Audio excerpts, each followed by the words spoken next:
আজু বাবা বেরোলো কাজে, আমাদেরও যাওয়ার কথা ছিল, কিন্তু যখন ডিস্টেন্সটা শুনলাম আমাদের আর যাওয়া হয়নি, কারণ এনজিপি থেকে প্রায় 3 ঘন্টা বাসে।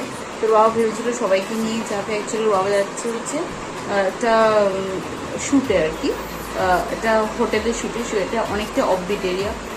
এনজিপির ওখান থেকে প্রায় 3 ঘন্টা বাসে, কম করে বলছে 3 ঘন্টা বাসে। তো ওরা গাড়ি নেবে, যাই নেবে না কেন বলছে, তো তাতে সময় লাগলো। তো 3 ঘন্টা ওকে নিয়ে বাসে যাওয়াটা খুবই সমস্যা। বাবা গেছে একটুখানি, বাবার যে দশের দিকে তাকাচ্ছে, বাবা গেছে বলে কারা বাবা চলে আসবে 2 থেকে 3 দিনে। কিন্তু সমস্যা হয়েছে ফেরার দিনে ট্রেনটা নিয়েই সমস্যা আর কি। তো ওইটা পেয়ে গেলে নিশ্চিন্ত হতো। বন্দে ভারতের সিট পাইনি, তো ভেবেছিল পেয়ে যাবে এই সময়, তো ওই সাইডটাতে সেরকম ভিড় থাকে না, কিন্তু বন্দে ভারতের সিট পাইনি। পরের দিন টাইমটা মানে যেদিন শ্যুট শেষ তারপরের দিনও স্টে করতে হবে, এটাই হচ্ছে ব্যাপার। এখন এটাকে ঘুম পাড়াবো। তাই তো বাবা,